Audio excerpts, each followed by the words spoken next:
Okay. All right.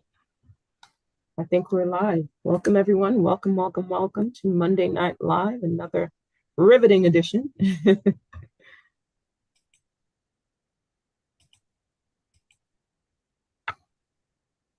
Hello?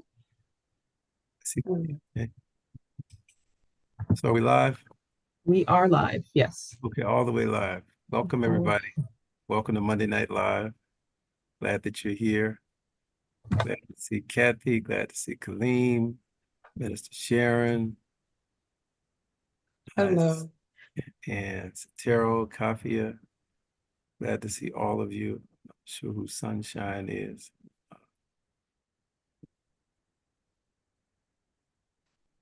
Grateful and thankful to be here tonight. And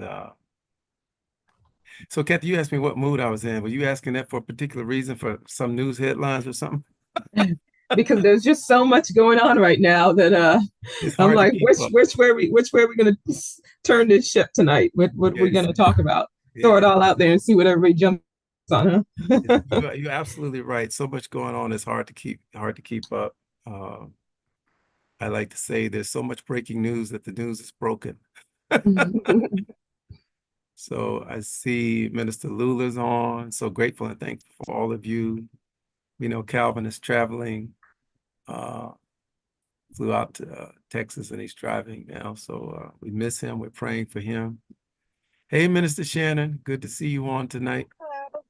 And grateful for those who are streaming live on Facebook, those who often join us. We welcome you all, welcome your comments, your chat, your questions on any particular subject. We said last week that we would talk about the debate, the first presidential debate, which took place here in Atlanta this past Thursday. And of course it has, and it continues to reverberate. And if you were at church on Sunday, one of the news crews, it came down from Washington, D.C., from the BBC, British Broadcasting Corporation, actually came to film some of our services. And they interviewed me after service and interviewed, I think, Tamika about just her feeling about the vote and about voting. So it was a pretty long, thorough interview. They took a lot of film and pictures. So I don't know when that's going to play, what have you, but at that time, we're all awaiting this big decision from the Supreme Court that came down today. And so I know that's on the minds of some people, all the events that have happened, the decisions that they passed down, and then the debate last week, and then the fallout from the debate. And I've been talking nonstop to people, responding to people on social media, people on text messages, and some of the groups that I'm affiliated with, in particular, Black Church PAC, that I work with, Pastor Michael McBride out of Northern California. So, but on Monday Night Live, we talk about anything that's on your mind. It may be, you might want to talk about the Olympics, you might want to talk about sports or whatever's on your mind or on your heart, whatever questions you want to raise about anything. You want to put them in the chat, if you want to unmute and give those questions or thoughts. And I like to hear from you all. I don't want to color it so much with what I think. I'm happy to respond to any questions. I definitely have thoughts about all this going on. Unfortunately, a lot of what's happening is not a surprise. If you look at the long game that conservatism in this nation have played to get control of the judicial branch of government, they certainly have that lock, stock, and barrel, it seems. But we've seen tough times, rough times before, depending on your perspective. And God has gotten us through, and we believe that the God who's been faithful and brought us this far will continue to be faithful and continue to bring us. So that's my general statement about that. And I shared some personal news that some of you are aware. My uncle, Apostle Sylvester Norwood in Augusta, he survived a fire this morning. We are grateful and thankful. His home caught fire and they literally had to break in to get him out.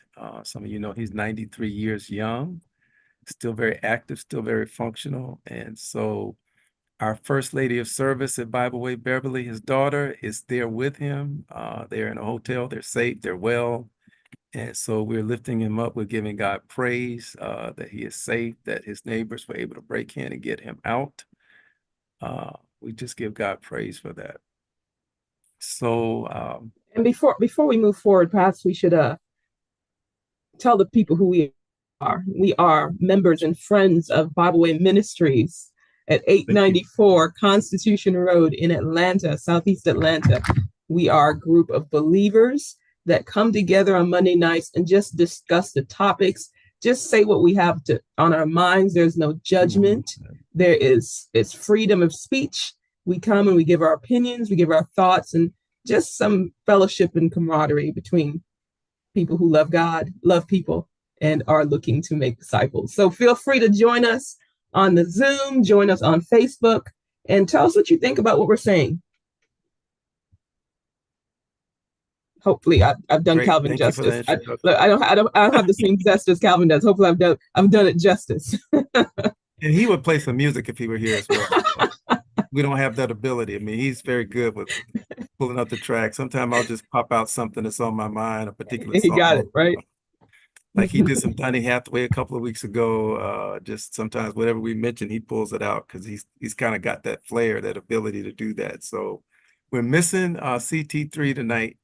Grateful for him and what he brings to Monday Night Live. And thank you for that introduction. I appreciate that. I started talking without doing the introduction, who we are, what we are, and why we are. So thank you so much. Yeah. Anybody want to share what's on your mind? What you're thinking about? So, the debate is a big one, yes. But I also was thinking about these things that's happening with the school systems in various states. So one state, I think it was Louisiana, who now has all the schools that have to have the Ten Commandments displayed. And then another either state or city or something that's requiring they're passing a bill that the Bible be used as a historical book that is mandatory to be taught as a historical reference. Yeah. And so I'm like, why does it feel like we're kind of going backwards? And I mean, I'm a Christian and I'm all for teaching, but it feels kind of like we're going backwards in a lot of things that we've come forward from. Yeah, I think there's some truth to that. I think a lot of victories that were won and things that we've accomplished in territory that we've gone past. I feel like in so many ways, and you'd have to take a historical perspective about what I'm about to say. I feel like we're refighting the Civil War. One of my heroes, Brian Stevenson, from the Equal Justice Initiative, says that the North won the war, but the South won the narrative. And so I feel like you were describing some of the most conservative states in the Union, Louisiana, the last 5 states in terms of educational rate, but they want to require the 10 Commandments to be hung in every classroom while they teach you to follow a president who has broken every one of those commandments. And then you talk about Oklahoma wants to require the Bible to be taught and taxpayer dollars to pay for that teaching and for those textbooks. And I think that they are sensing the power they have through the judicial branch and bringing all kind of legal challenges, because these challenges are going to end up in Supreme Court. The courts. But I think they're looking at the makeup of this current Supreme Court and the long game, as I said earlier, that conservatives have played to stack the court that seems to be playing in their favor. I think historically, though, we have to look and realize that we cannot give up. We cannot throw in the towel. We cannot despair. We've got to hang in there, remain engaged, and realize that that victory is attainable. We may have to fight some other battles, but we will not lose the war. So there's so much that we could go into in terms of details with that. But thank you for bringing that particular point up. I think whether it's the continuing battle for women's health or people's health in general, expanding Medicare, Medicaid. I think depending on what happens with this presidential election, there's already what is known as Project 25 in terms of what the conservative agenda is in terms of trying to turn the country more to the right, more conservative in terms of knocking down, precedents and institutions and things that you kind of alluded to that have been fought bitterly for.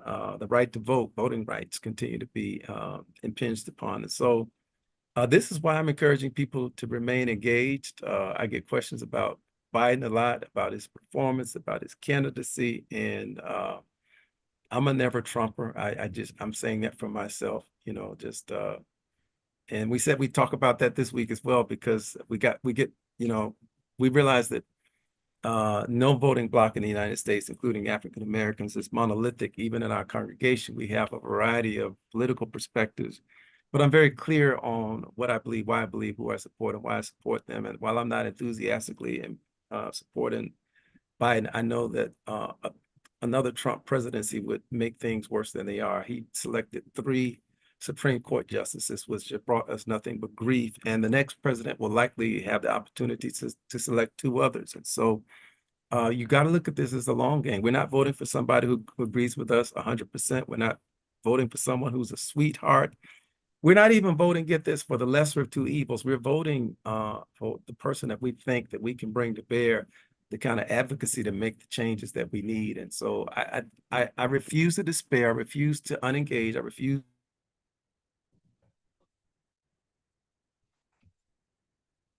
to listen to people who say, well, I vote, my vote does death. And it's not just about us. As Christians, as believers, we believe in the philosophy of Jesus that what you do to the least of these is what you do to him.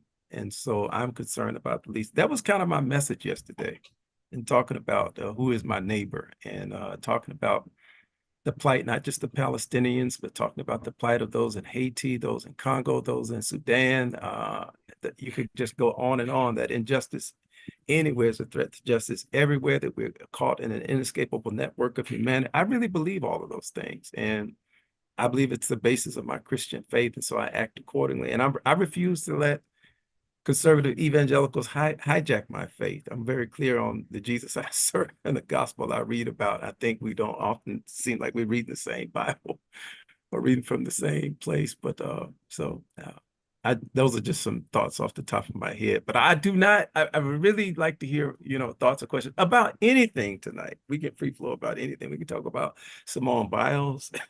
We can talk about her. I wanted to, before we go on, I just want that word that you gave us yesterday, Pastor, that when you were describing what was going on during the debates. You had given us a word. Oh, yeah. People have been asking me about that. Let me pull that up. People have been asking me. I'm sorry, Shannon, I didn't mean to stop you, but no, I've had a number of questions about that. Let me pull it up. Yeah, I know exactly what you're talking about. People have been asking me about that. And you spelled it out for us because I did, yeah. Difficult. Is that what language is that, or is that something that is just a big word? It was called the Gish Gallop. Gish Gallop, that was Gish, Gish Gallop, Gallop. And it's really a phrase meant to make fun of what happened at the first presidential debate between President Biden and the former president. It's called, again, the Gish Gallop, Gish, and then Gallop, Gallop. And this is the meaning behind it. It's a rhetorical technique in which someone throws out a vast string of lies, non sequiturs, and specious arguments, so many that it is impossible to fact check or rebut them in the amount of time it took to say them. Trying to figure out how to respond makes the opponent look confused because they don't know where to start grappling with the flood that has just hit them. It's a form of gaslighting.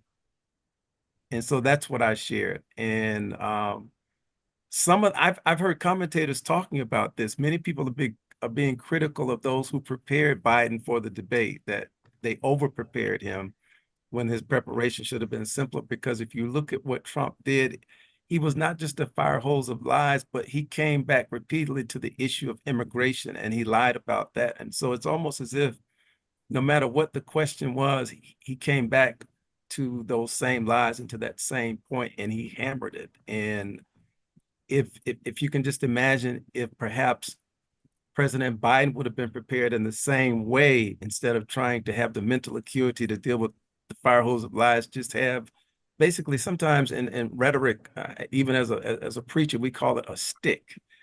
Basically, SCHIT, it's just something that we come back to, we refer to. Perhaps he would have done better. And so this is what I was referring to, that it was a form of gaslighting. Because the other thing I pointed out in my comments is that you ignore past 4 years of his leadership as president, and you focus on these 90 minutes and you don't say anything about the torrent of lies and a convicted felon running for president, never mind that you can't serve in the military as a felon, you can't vote in many places as a felon, and not one call for Trump to drop out of the race. And so I think this is a time where you have to be focused on what's best for humanity, what's best for the nation, focused on democracy. So I am not shaken, I'm not moved. My eye is on the prize. And sometimes you've got to look at the bigger picture. Yeah. While you answer specific questions for people as well. So someone on Facebook was saying that if I think if Trump gets in office, or because the fact that he's able to run, we should push to have felon removed from I saw that. forms of applications,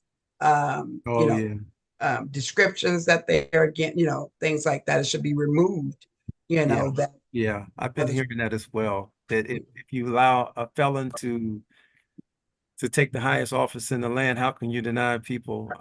The system is not set up that way. The system is working as it was intended, I'm sad to say. There are you'll hear a lot of that kind of thing.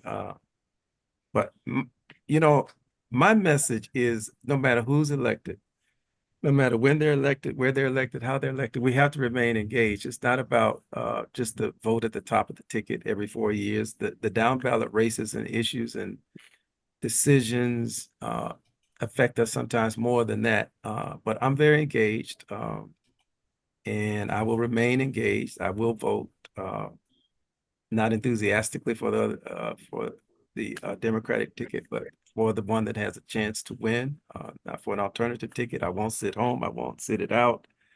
And one of the tacks the Black Church PAC is taking is that they're not necessarily endorsing Biden, but they are running against Trump. And they're trying to make it clear that, if you refuse to vote, even if you go to vote and you don't check a box, as many people, my Palestinian American sisters and brothers, and many people who have just not been able to conscience what's happening with the genocide, the most well-documented, witnessed, and denied genocide in history. You can literally see it in real time. People are saying, I can't bring myself to vote. And I'm saying it would be worse under Trump. It would be worse. Now, sorry. No, go ahead, Cynthia. Oh, no, that was Or it. Shannon. Yeah, Sorry. please. Shannon, did you want to go, Shannon? I was just gonna add that just talking to some of my friends and the conversation that was inside the police station that I overheard. Yeah. I walk in the police station and you got a group of police just sitting there having a whole Trump talk and talk about how good he did and he nailed it. And I was just saying to myself, wow, just the fact that you're in a place of business, supposed to be handling business, and you're around smoking and joking and having coffee with your boys right out front where everybody can hear. Some stuff is just not appropriate. Some stuff, I just think that's not the place. If they were in the office or something, that was another thing, but they were right out front. And that's the way I feel like people are just taking their liberties to do now because they feel empowered. And a lot of people that I know are saying they're just not going to vote. They're just not going to vote. And then Amanda Seales, she stated that the Democrats just got to get another person. How reasonable do you think that would be right now to get another person? That was my. I was going to ask that question too, because I hear what you're saying, never Trump, but I watched the debate and I know it's only 90 minutes, but you have to admit, President Biden, he comes off as very frail, very fragile. And I wonder if it wouldn't be in their, I don't know, I don't want to say best interest I wonder if it would be feasible, because I think that a lot of a lot of people, that's one of the main things is that, he is frail. Is he even going to make it? And then half of the population, whether they're Democrat or not, may not be ready for Kamala to be president should something happen to him in the next 4 years. And I wonder if that isn't a sticking point. Now, Trump is just as old, but he doesn't come off as old, right? He doesn't come off as old as Biden did. And maybe he was sick, but that look that just made it like, oh, it was kind of painful to watch because he was sick and his voice was frail and he looked frail and he obviously got lost in some of his comments and it was like, please. But anyway, yeah. Does he have a speech impediment or not? Was that part of the issue? I mean, it was painful. It really was, but I just still wouldn't take a lie over the truth. True. It's known that Biden has that he stutters, but that was beyond just stuttering.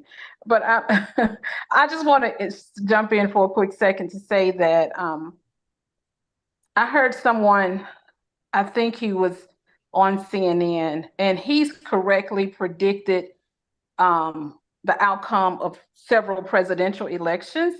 And he summed up how I feel about both parties. He said that Republicans have no principles and that Democrats have no spine. And that's pretty much how I feel about both parties. And I will say that I have so many thoughts on this whole thing, but Pastor Monty, I said last week, defeating Trump is not a strategy. They need to give us a reason why to vote. I mean, I keep hearing, everything I hear is fear mongering. And I'm not saying that it's not a legitimate concern, but I don't think that brings out passion in people to get them to the polls. I mean, Trump nearly won last time. So if you really want to have like a high voter turnout, the Democrats have to strategize and figure out how do you get people to the polls. And they're not doing that. I mean, we have to admit that they're not good at that. Even Roland Martin was talking this week how Democrats have not been, teaming up with a lot of these groups to try to get the vote out. It's like they just drive their own autopilot. They just, think that people are going to come out because they hate Trump. And that's not going to work. It's just not going to work. And I know the Black Church PAC is on board with that too, but it's a losing strategy. It makes no sense to me. I mean, there are so many issues. Even my Congresswoman, Nikema Williams, whatever. Yeah. She sent me. They sent a text message, and I responded about abortion rights or something. And I'm like, that is not the most pressing issue. You've been in office all this time, and that's the first text message I received from your campaign. Your office is about abortion rights. Like Democrats, they always miss the mark with everything. Like as someone said, another political pundit I listened to, she was like, Democrats they mismanage power. When they get power, they mismanage it. And they can blame Republicans all they want to regarding that Supreme Court and the makeup. But Obama, I mean, I know they kept saying Mitch McConnell blocked him, but Obama didn't even fight for his candidate when he had Merrick Garland, when he nominated him, and when the Republicans pretty much, was like, well, we ain't gonna do, we're not gonna hold a vote. So, I mean, Obama didn't even put up a big fight, and they lost. I mean, and like they say, Republicans don't have principles, and Democrats don't have spine. So I'm sure if that was reversed, it's no way Republicans would have let the Democrats do that to them. And the second thing is, even with Ruth Bader Ginsburg, she gambled on Hillary Clinton winning. She could have stepped down when Obama was still in office, but she did not. And because of that, that's how we have 3 conservatives that Trump was able to, appoint on the Supreme Court. So it's important for us not to lose sight of why that happened. We can complain, but we also need to remember why that happened. The Democrats definitely are complicit in the fact that that court is made up of 3 Republicans that Trump was able to support. And also, I'm gonna say this and I'll be done, but with Biden, people have been saying for, several years now, have been raising concerns about Biden's age. Thursday night was not the first time that this issue has come up. So it's so weird to sit back and watch all these people be like, oh, yeah, he really is old. Like, I mean, duh, like people have been talking about this. So, and they knew, I mean, the Democrats, they had 4 years to figure out what to do. I mean, it's 2024. He was elected in 2019, took office elected in 2020. He took office in 2021. So, I mean, the Democrats have had plenty of time to figure this out. They knew that, that Biden had issues. Those around him, they had to know that. I mean, people are even blaming his wife now for the fact that they feel like she keeps, that she's, I don't know, like pushing him out there to keep trying to do all of this. But they should have either figured out whether or not they were going to groom Kamala to run for president, or they should have had somebody else in place ready to run. So the fact that Trump, I'm not even focusing on Trump because I don't even think that's the issue, because we know where Trump stands and we know how he is. We know he lies. We know all of those things about him. But the issue is that you cannot, I'm not even a sports person, but how can you win a game if you're only playing defense? Don't you need some type of offensive strategy too to help you win a game? And Democrats don't seem to have any type of offensive strategy. Right. Telling people that, oh, Trump is going to do this if he's reelected. That's playing defense the whole time. Like, what's your strategy? Like, what are you going to do to get people out to vote in November? Right. I think Kafia had a comment. She's been trying to get in. Sure. Hey, Kafia, tell everybody who you are. I love and appreciate you so much. You're a breath of fresh air. You have gifts that you've dedicated to humanity. I'm proud to be a part of a group that you're part of. Thank you for being on here tonight. Thank you so much.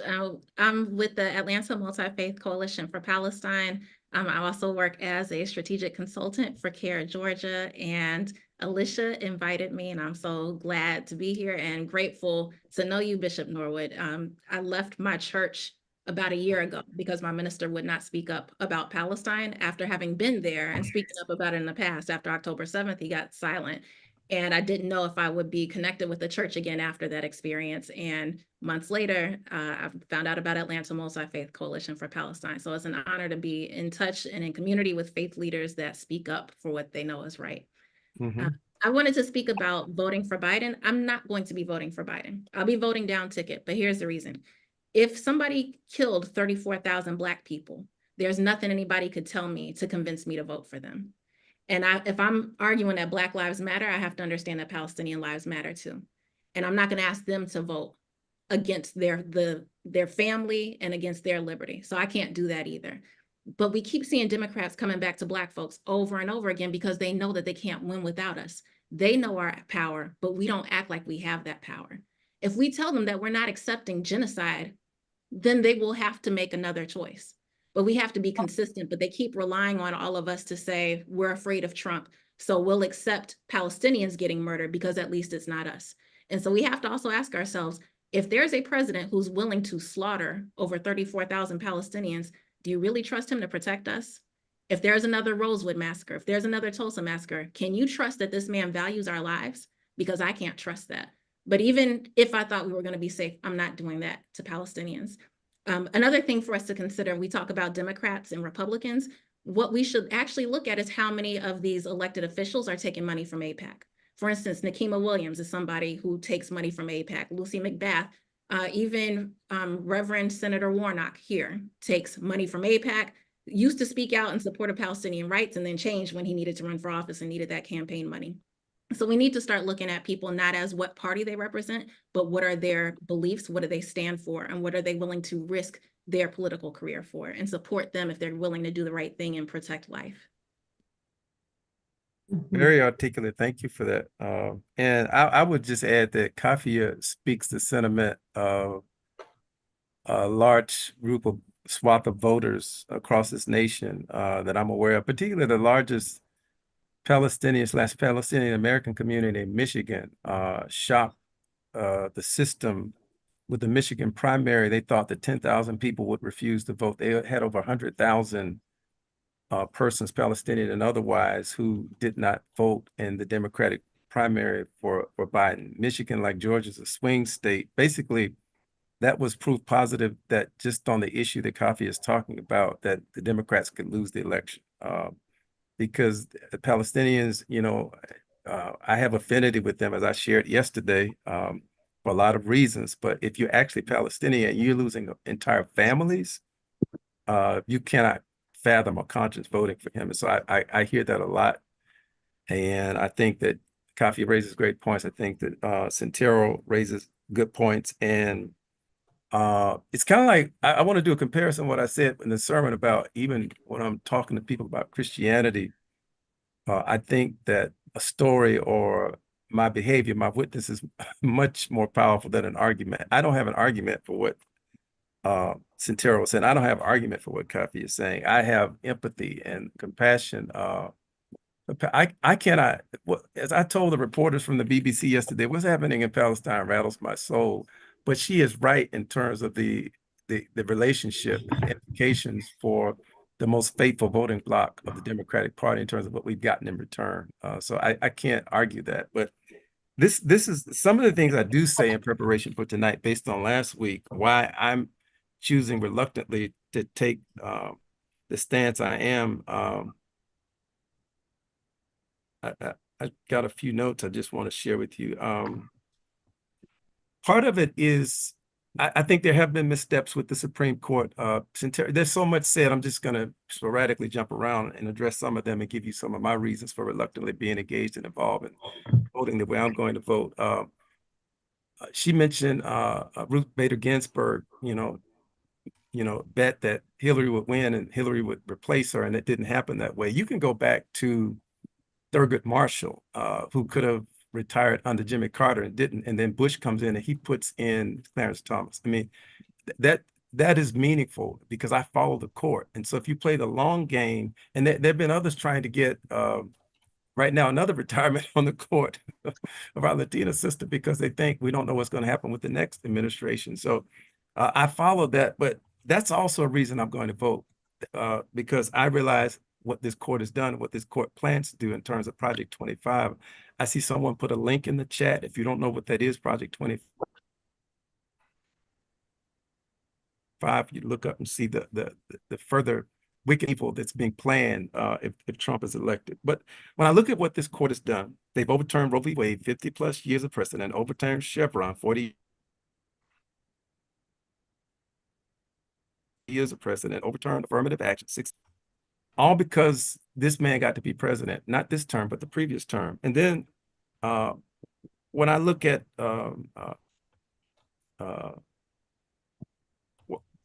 when I look at the list of things that have happened and at least list of things that could happen, those are the things that cause me to want to vote. When we say, what is the strategy? Part of the strategy is pointing to what could happen, but part of the strategy is the need for the party to understand the need to talk about what they have done and what they are doing, despite what we feel like they have not done, the deficits that are still there. You can go online to a website called Diffen, Diffen. It has details of a comparison of Donald Trump and Joe Biden in terms of what their agendas are based on what they've done and what Joe has done now and what they plan to do if they're elected. It goes into detail over their positions on global warming, their positions over Iraq, their positions on Iran, their positions, their religious positions.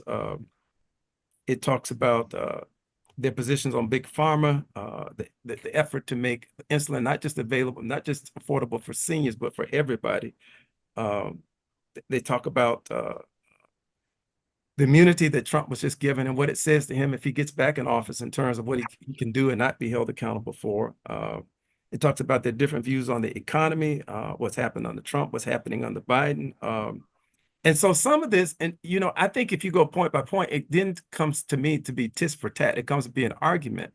So when I see the spirit of Trump, when I see those who are around him, and I understand that someone like Reagan was in office in his second term with Alzheimer's, this is documented from those who are around him, because the president sometimes is just a figurehead, and it's about who's around. Even Trump, you're controlled by people. Even Biden. I mean, I'm just saying it's the nature of what happens in that office. When I look at all of that in as much detail as you want to, rather than sound like an argument, there's too much at stake for humanity, for the United States, for democracy, for me to sit that out and to realize that while Biden talks out of two sides of his mouth, Genocide Joe, Biden the butcher, I mean, really in charge of this genocide, saying I'm fighting for a ceasefire, but I'm yet sending them bombs that are manufactured right here in Georgia, paid for by our tax dollars. There is a better chance to bring pressure to bear upon that administration than a Trump administration. I just think we have not seen the Pandora's box that would be unleashed, because it's clear now after the decision today that you've got the judicial branch that is covering you and supporting everything that you do. That to me is a reason to fight and to vote. That's where I come down. I could go tit for tat. I could go to all of the things that are mentioned on Diffen, DIFFEN. It's a website that goes point for point in terms of everything from global warming to the economy. And I would agree with Centero that the Democrats have not done. One of the things I've been saying is the Democrats need the help of Hollywood. They've got the money. They need the creativity to get the message out. If I were Biden, I would not debate again. I would simply put the message out. The fire hose of the fire hydrant of lies, and I would point out each lie point by point, because what has happened when Minister Shannon talked about the conversations that she had in the police station, that she overheard in the police station, what has happened is that lying has been normalized. So we see him as the better candidate, even though every word that comes out of his mouth is a lie. There is no character, and if a person will do that, they will do anything to anybody, anytime. That is the danger to me of not voting, of sitting out the election, and of letting a no vote be a vote that puts him back in the office. And at the same time, I feel the passion and conviction of those. Many of them were in South Africa with me. One of my sisters on social media, Linda Lassour, if you don't know who she is, you ought to check her out. Passionate. I mean, I'm sitting with her in South Africa. She's Palestinian. She's from New York City, and she spent time in Atlanta working shoulder to shoulder, side by side. And she will not be voted. Many will not be voted for Biden. But for me, this is why I choose the other path. This is why I choose that conviction, while at the same time understanding, having empathy for those who don't see it that way. And understanding that if my family were being blown to bits, I'd probably want to take more concrete action, to be honest with you. I do understand that fire and that pain, that passion. I don't even understand how some of them can go on with what they're seeing. And many people, when they hear me talk about a genocide in real time, don't understand that you'll never see it in the mainstream US media, because any hint of empathy or sympathy for Palestinians is viewed as anti-Semitism. But if you want to see it, it's available on social media. If you go to sites like BBC, if you go to Instagram, you can see in real time limbs, babies, people blown to bits, parents in real time wailing because their children are dead, some of them dying before they can ever be named, pregnant mothers dying, forced starvation, and doing it all in the name of our proxy war, in the name of the IDF, in the name of people who are brutalizing another people, an indigenous people, of people who are native and indigenous to Palestine. They are Palestine. That's the other piece. And I think it becomes an issue of proximity. Who are those people? What do they have to do with us? We never, not Palestinians. There are people who are like us and with whom I have affinity. And the same thing that happened there, in a way, is connected with us, because some of the same brutal police tactics that we see with militarized police are taught to police here by police from the IDF. This is part of the controversy behind Cop City. There are connections here. Sometimes people think it's conspiracy theory, but all you got to do is read and look. The facts are there if you want to see them. And so when I make my decision, my conviction to vote, it may not stop the flood. It may not stop the torrent. I do not stand as a witness or character witness for the Democratic Party. I think they've taken our vote for granted for so long. They've not had the serious discussion about reparations, about voting rights. They've not done the minimum they could. I could care less about Juneteenth. You're taking every viable victory for the last 50 years that have been gained through the civil rights movement away from us. That's what I'm looking at. But I got to look at the long game and the better chance we have, depending on which administration comes in next. So that's just some of my thoughts. You talk about all the things happening outside of the US, and I had a brief conversation with the lady from BBC that was there, and they're out of Washington. And I was telling her, the fact is that majority of the people don't really get the full story. And she's like, right. She's like, the US news media is very insular, right? They only talk about what happens in the US, which creates this thing where I laugh because I was telling her, when I go home when I go to the Caribbean home, the people there know more about what's happening on the grand world stage on the little island of Antigua. They know more about what's happening on the grand world stage than we do in America. Mm-hmm. And when you think about someone voting for free Palestine, whatever, middle America that may not have as much of the immigrant population, that they're not thinking about none of that at all, and they're only hearing the snippets that Fox or what all the other news stations give them. So they don't, it's not that important to them. America is the greatest country in the world, period, hashtag, period, right? And that's it. And so you laugh. I laughed with her because I was like, that's why when Americans go to other countries and they think they can just do everything because America is the greatest country in the world, people hate them because you don't know nothing about nothing. You think you are, but you're not. And that's what happens. So the places where there's higher population of immigrants that exposes our minds to outside of America and makes us look outside and say, hey, this is happening and I should care about this. Other parts of America, they really don't pay much attention because it's so far removed from them or anyone they know or at the population of people around them. So they don't care. They're going to vote for who they vote. And that is not a major aspect in their American dream, Yeah. Somebody's putting some great comments in the chat. Somebody put the website Diffin that I just referred to. That'll give you a side-by-side comparison in terms of why, if you're looking for a reason in terms of a difference, in terms of that whole argument, it's just a lesser of two evils. Somebody put Republican Vote Tracker in there, which is another piece that I also collect and use. I encourage you to look at the Republican Vote Tracker. I like what you said, Kathy. You use the word insular. We like an echo chamber. When I have traveled around the world, in particular when I travel in the Middle East, when I travel to Gaza, when I travel to Rafah, to Ramallah, to the Palestinian territories illegally, I always see European news crews. Yeah, I wasn't supposed to be there. You always see European news crews, and the sentiment about what's going on there is much different in Europe than it is here. Matter of fact, the revolution is happening in French politics right now, which, is not necessarily a good thing in terms of the right wing taking over. But part of the issue with it's not just anti-immigration, it's anti-Semitism from that particular party. So the mood is quite different when you expose people to what's really happening. I tell people all the time, you will never see what's happening in Gaza. You will never see what's happening in the territories here. It's considered, there's six media companies that control all the media in the US.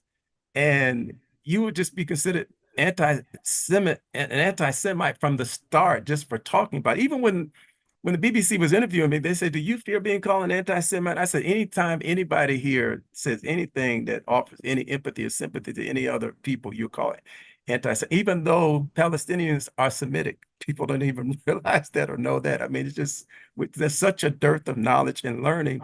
But the world is bigger than the US. We go around with these ethnocentric blinders, like we can't see or know anything else, but the world is so much bigger. And when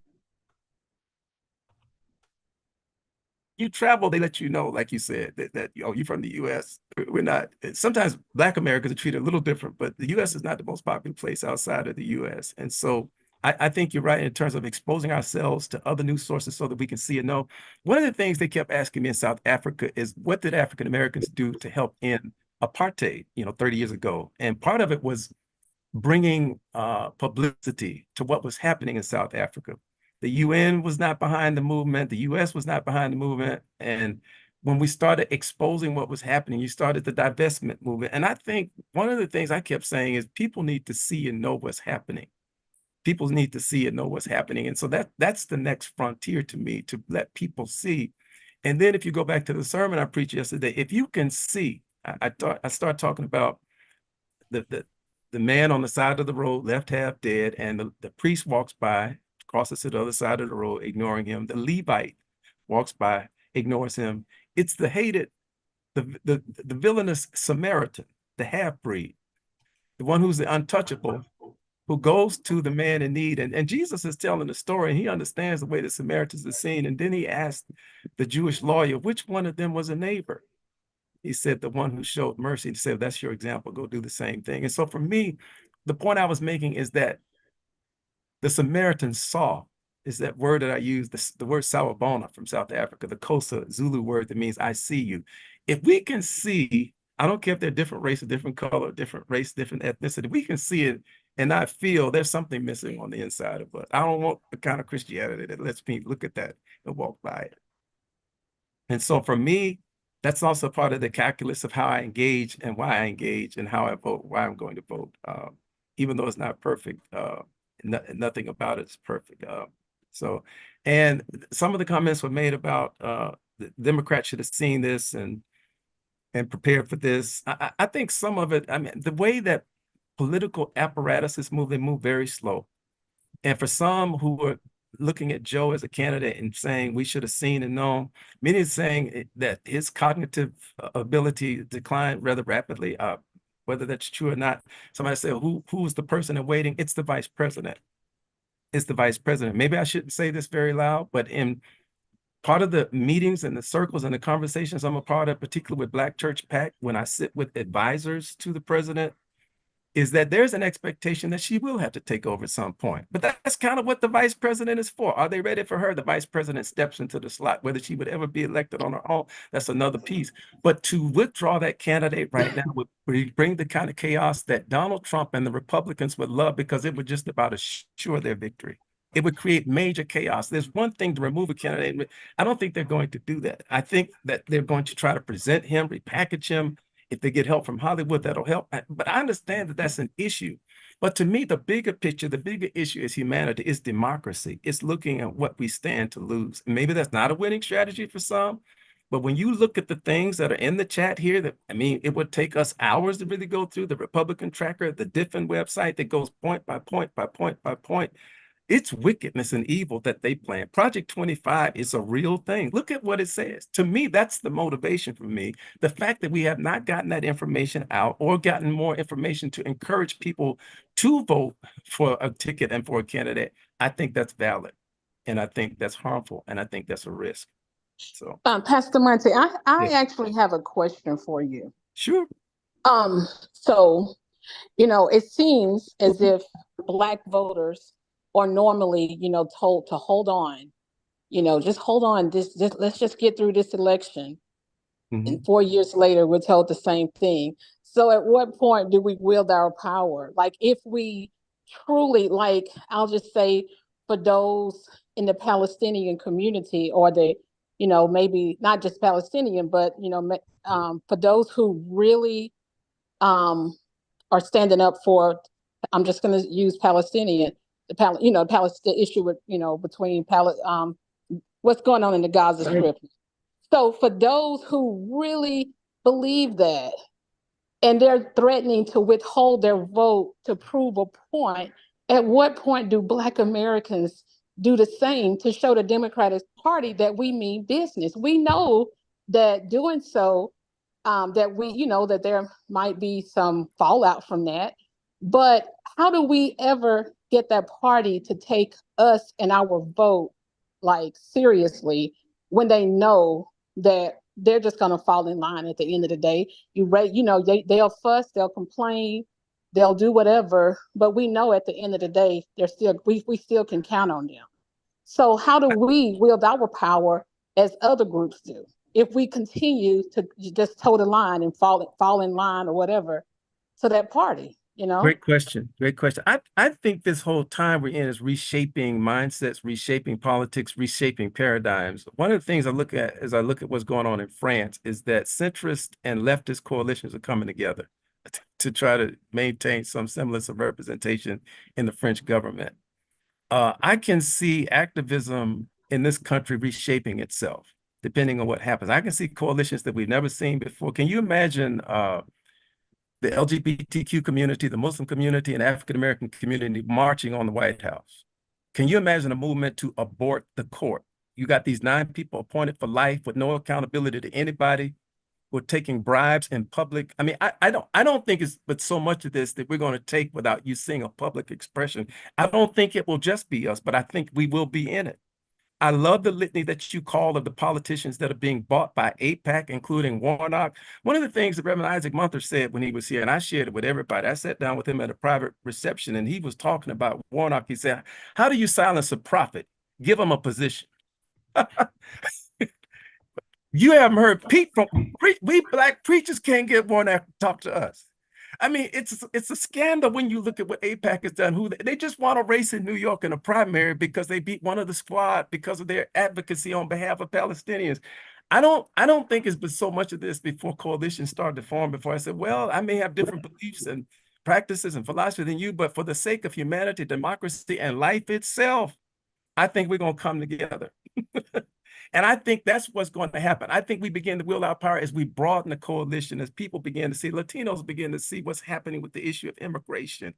Let's listen to Donald, that Latinos are coming to take Latinos' jobs. They're coming to take Black jobs, all of that ignorance. I think when you begin to put that together, that you broaden the coalition and you move forward. I think the coalition looks differently, but I think that there are some Christians who are going to be willing to march and go shoulder to shoulder with others for the sake of, we're PO'd. You know, I could say the expression, you know exactly what that means. I mean, and I mean, it's really at that point, I really feel the same frustration. When we're on the line, when Black Church PAC is on the line with senior presidential advisors, we're going off. We're saying we can't get our people to come to the Pope. We're telling them what you're saying right now. We're saying we as clergy, we can't get, they're not coming. You haven't given them a reason to vote. It's not just about Palestine. It's about grits and greens and groceries and gas. I mean, we are yelling at the top of our lungs. And I think the next step is going to be public advocacy, but it won't just be us. It'll be a coalition that gets people's attention. It holds people's attention. And one of the ones to me is this out of control Supreme Court with no ethics, literally taking public bribes. Clarence Thomas along $4 million, ruling on cases before him, taking money from people for whom. This is crazy. This is crazy. And with the Senate and the Congress aligned as it is, where they could take action, they won't take action until there's more of a critical mass. None of these things escape me. This is why we remain engaged and vigilant.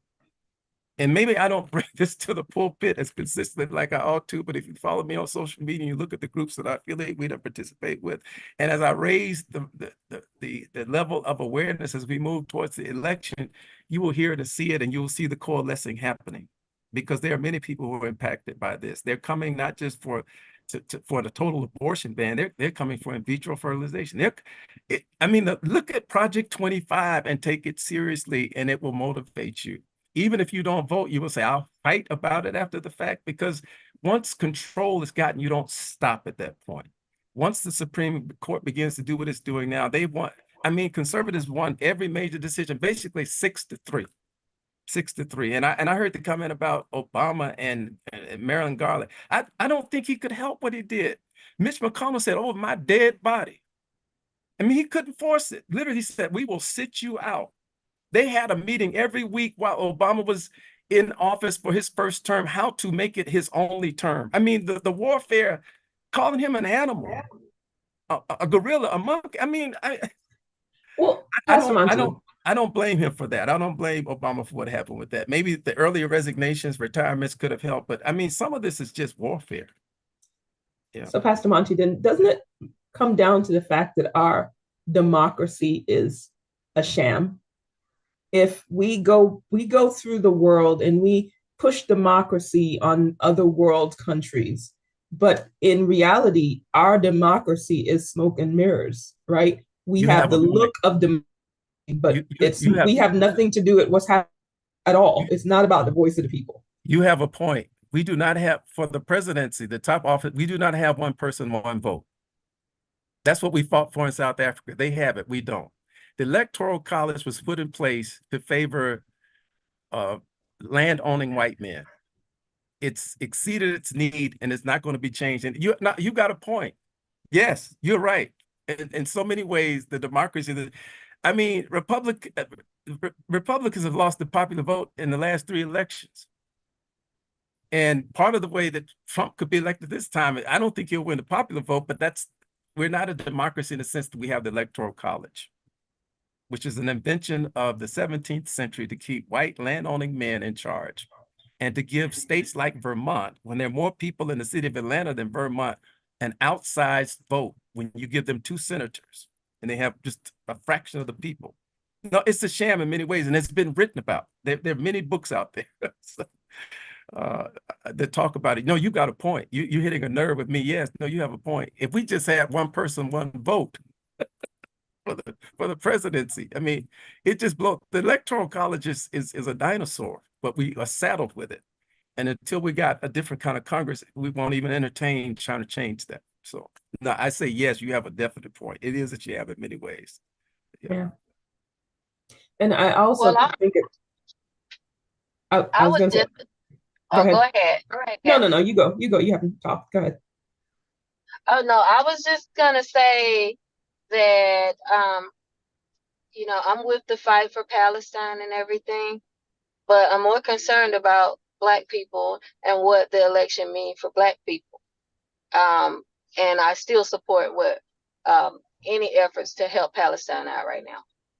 But what I can't say is that what's going on between Trump and Biden, you can't buy me barbecue or come out with a gold shoe and expect me to be happy with you. I'm sorry, but a lot of my friends, a lot of people I know are talking about the border. Trump gonna keep people out of the, I'm like, okay, yeah. So that's some of the Yeah, vote. but Shannon, I put two links in. Uh-oh. Trump is going to give us to Russia so fast. Santara, did you fall Oh off? yeah, I'm sorry. Okay. I said as a Black church, it is. I just think it would be really, if we can focus on every other issue from abortion to what's happening over in the Middle East, and not really do a serious conversation to how immigration impacts Black Americans, I think we're failing our own community. And I really feel strongly about that. I put 2 links in there. We can sit here and call Trump crazy again as much as we want to. But again, I said that 2 weeks ago, Trump would not bring the issue up with Black people if he didn't think he had an opening. So there's a reason people feel the way they feel. And sometimes I just wonder, like with the Black Church PAC, I know we have such a liberal agenda sometimes, but do we really take time to think about the issues that impact our community? I mean, and immigration is an issue that impacts our community. We're living under a rock if we don't think so. It just behooves me that we laugh about that. Even when Trump talked about Black jobs the other day, I mean, a lot of folks on social media were laughing about that. But it is a fact that immigration 100% affects the livelihood of Black Americans. And we are Black church. We're supposed to represent the interest of our people. That's why he used it. I definitely disagree with that, though. I definitely disagree with that, because it's a lot of other stuff that we have in place that is stopping the Black people from getting jobs, not the jobs of. Well, read the link, read the articles, Shannon. I'm not debating. I'm just telling you that. Thank you for the articles. There are articles out there that talks about, these are people who've done research. So they know more than anecdotal stuff, so read and, it's not about how we feel. It's about what's real. So I can feel one way, that doesn't make it real. Yeah. I mean, we all have our opinions, but there are facts that immigration does impact Black Americans. That's not an opinion. But that's also different in different states. It's a different category.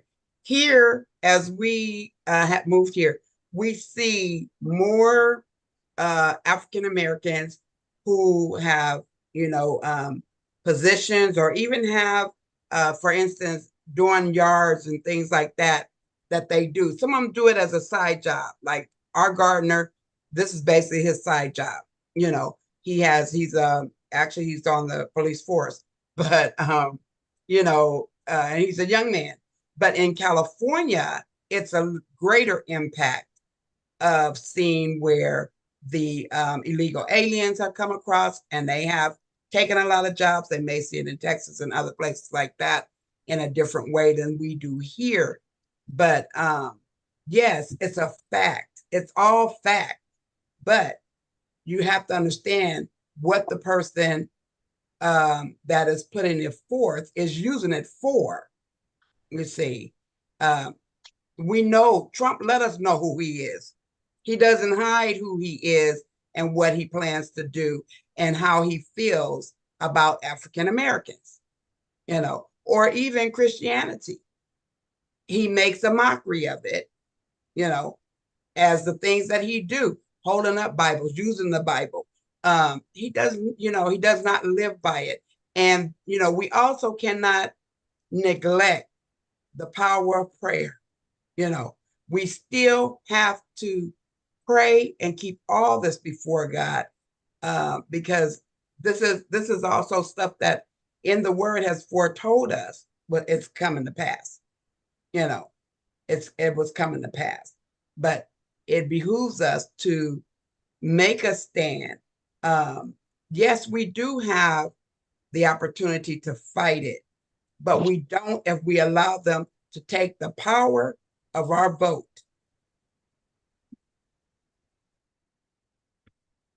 So I just want to give a closing statement because we're over time, and maybe we'll do a part 2 next week. I agree with everybody.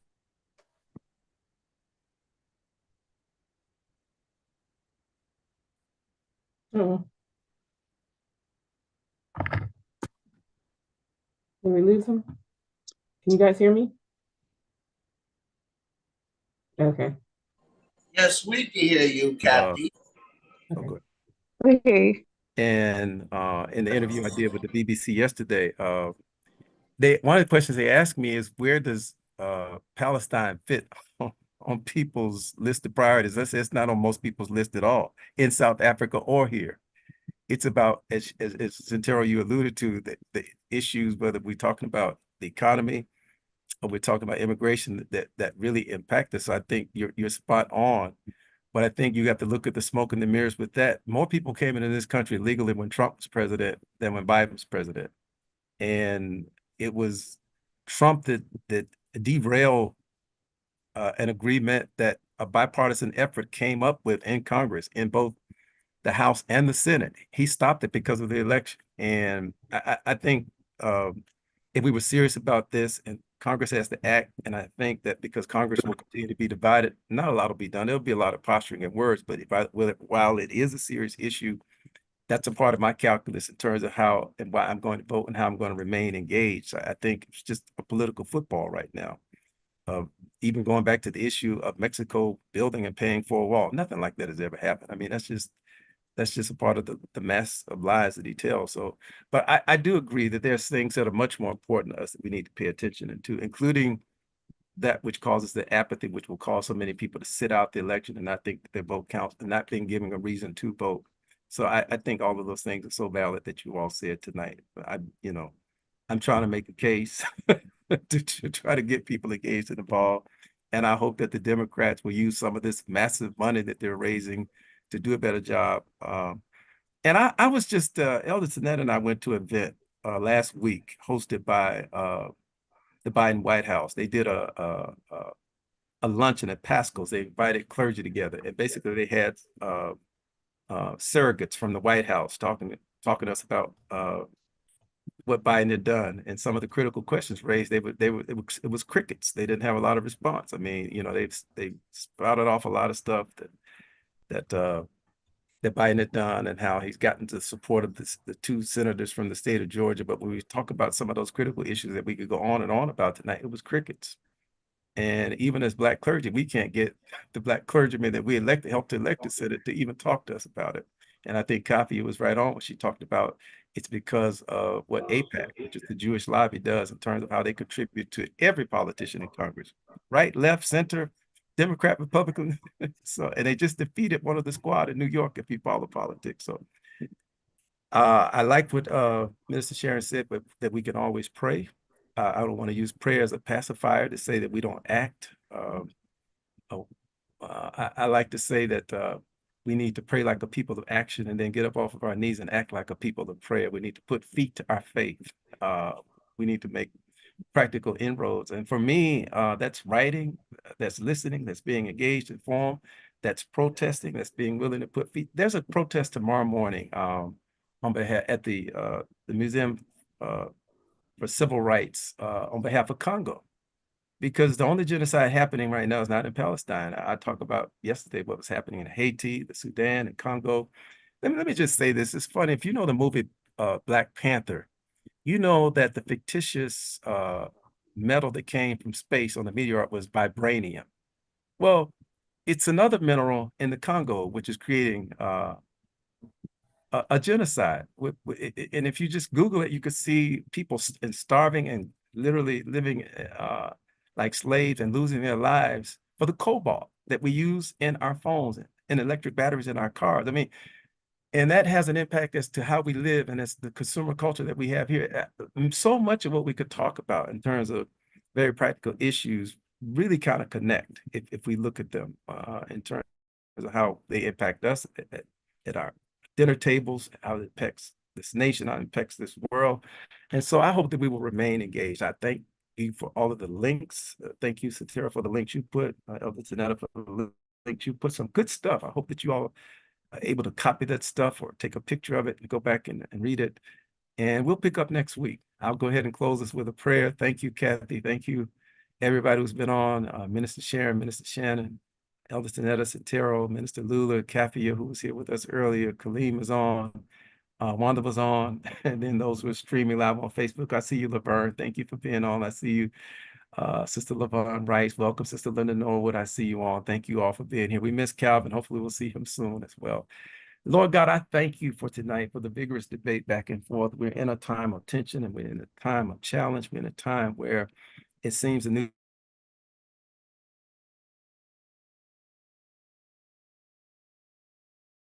We thank you that you do all things well. We thank you for the promise of Psalm 138, verse 8, that you will perfect that which concerns us, your people. And so for every need, every care, every concern tonight, we look to you and we thank you for serving a God who is able to do exceeding and abundantly above all that we could ask or think according to your power that works in us. Have your way, Lord, we pray tonight. In Jesus' name we pray. Amen. Hey, thank you for joining us for Monday Night Live. Amen. Yes. Hi, Kathy. See you on Wednesday. Bye, Sharon. See you on Wednesday. Good night, Bye, Shanna. See you on Wednesday. Good night. Yeah. Good night. All right.